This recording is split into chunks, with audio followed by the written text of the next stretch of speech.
Hi, in the previous video, we looked at Context Manager, both synchronous and asynchronous. In this video, we'll take a look at one last way, altering the semantics of Python syntax using descriptors. Reading and writing variables is one of the most fundamental aspects of programming. Python's descriptors lets us alter how it works. A descriptor is an object that is stored in a class and controls what it means to get, set, and delete a specific, single attribute for instances of that class. If we want that sort of control over multiple attributes, we just add a descriptor to the class for each attribute we want to control. Python's built-in property decorator provides a simple way to create a descriptor. The first prop method we wrote here tells Python how to figure out the value of an attribute called prop, which in this case just means fetching it from another attribute and printing the value. The latter two prop methods are decorated to make them into the setter and the deleter for the prop attribute, which means that assigning a value to prop actually means calling the setter method, and deleting the prop attribute actually means calling the deleter method. Both methods are optional for properties.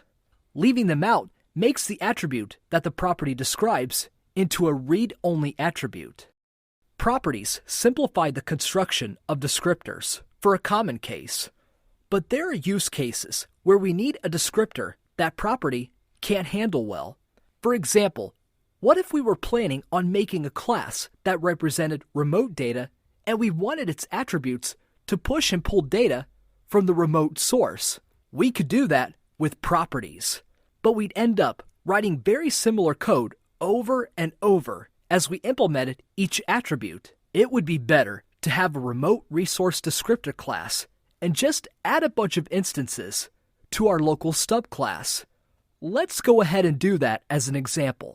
Actually, interacting with the network requires a fair amount of code, so it's a good thing we can avoid repeating it over and over. The remote resource class we've got here has get, set, and delete methods, which determine what happens when an attribute that is controlled by an instance of this class is accessed.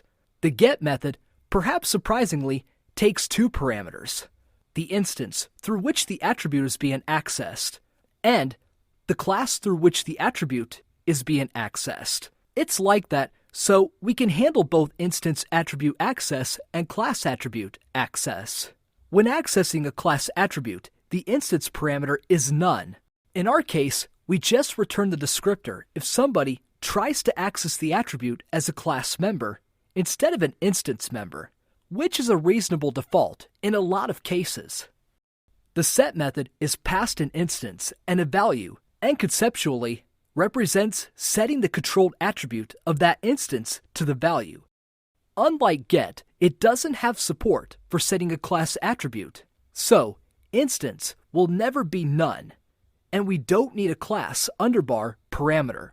The delete method is just passed an instance and represents removing the controlled attribute from that instance. Notice that none of the descriptor methods are told which attribute they represent. The assumption is that their self-parameter will specify that one way or another. In our code here, we've chosen to pass the necessary information into the descriptor's constructor and store it as an attribute of self. But in other circumstances, we might use self or self's ID as a key into a dictionary to store per instance state for the descriptor, or use the instance as a key into a dictionary stored in self. We can't just store per instance data as attributes of self though. The descriptors are attributes of the class, not the instance. So their self values are shared by all instances of the class that contains them. Once we have the remote resource class, creating classes that have remote attributes becomes easy, as demonstrated by our record class here. In this video, we saw how to create simple descriptors using the property function and more complex descriptors as classes. Either way, we can control what it means to get, set, or delete an instance attribute.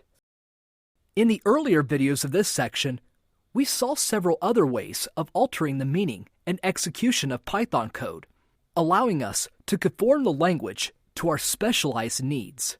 In the next section, we'll look at automated unit testing. Testing a set of techniques that could dramatically improve the process of writing a program.